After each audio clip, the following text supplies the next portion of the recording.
கார்லயே வருது. அவ்வளவு பெரிய ஷாப்பா இருக்கும் போல. அம்மா, அப்பா, எல்லாரும் வாங்க, நேம் போர்டு வந்துருச்சு. மனோஜ், நேம் போர்டு வந்துருச்சா? அப்ப கையோட வீட்டுக்கு முன்னாடி மாட்டிட சொல்லிடுறா.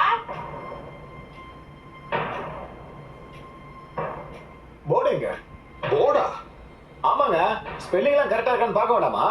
ரோமாய் ஹவுஸ் தானே அடிச்சிருக்கீங்க, எடுத்துட்டு வாங்க. யோ, என்ன பேசிக்கிட்டு இருக்க நீ? யாருன்னு தெரியாம நீயா ஒண்ணு பேசுவியா? நேம் போர்டு கம்பெனில இருந்து வந்திருக்கீங்கன்னு நினைச்சோம். எங்க வீட்டுக்கு பேர் வச்சு நேம் போர்டுக்கு ஆர்டர் கொடுத்திருந்தோம். யார் வீட்டுக்கு யார் பேர் வைக்கிறது? என் வீட்டுக்கு எங்க பேர் வைக்கிறோம். அத உன் வீட்டுல போய் வச்சுக்க. இதாங்க என் வீடு, நாங்க வாங்கிட்டோம். வாங்கிட்டீங்களா? யார்கிட்ட இருந்து? ஓனர் கிட்ட தான் வாங்குனோம். யார் அந்த ஓனர்? என்ன இத்தனை கேள்வி கேக்குறீங்க? துபாய் பிசினஸ் மேன் மிஸ்டர் கதிர், அவர்கிட்ட தான் வாங்கியிருக்கோம்.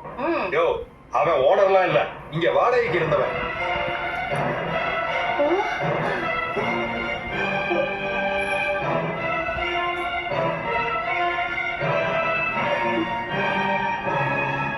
ஹலோ, என்ன நானும் பாக்குறேன், வந்ததுல இருந்து என்னென்னமோ பேசிட்டு இருக்கீங்க. இருங்க, ஓனருக்கு கால் பண்ணு.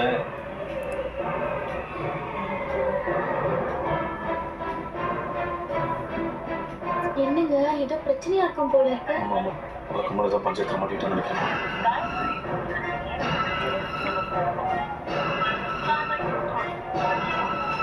மனோஜ், என்னாச்சு? ஃபோன் சுவிட்ச் ஆஃப் வருது. பின்ன ஆஃப் பண்ணி தான் வச்சிருப்பான். அடுத்தவன் வீடு அவன் வீடுன்னு சொல்லி வித்துருக்கான்ல. என்ன சொல்றீங்க? இந்த வீட்டோட ஓனரே நான் தான்.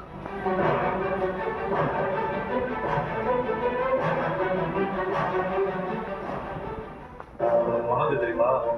உன்னோட முன்னாள் நம்பர். இப்போ உனக்கு என்ன வேணும்? என் அப்பாவோட 35 வருஷம் உழைப்பு, அதை ஏமாத்தி அவன்கிட்ட வாங்கிட்டு ஓட்டேன். அந்த பணத்தை நான் எப்பவும் அவன்கிட்ட கொடுத்துட்டேன். லாஸ்ட் டைம் நான் இங்க வந்தப்பவே உன் என்ன பாத்துட்டான். போலீஸ் ஸ்டேஷன் கூட்டிட்டு போய் ப்ராப்ளம் பண்ணிட்டான். அப்பவே 30 லட்சத்தை கொடுத்துட்டேன். லீகலா சைனும் பண்ணிட்டேன். கணக்கு விட்னஸ் சைன் போட்டதே நீதானே?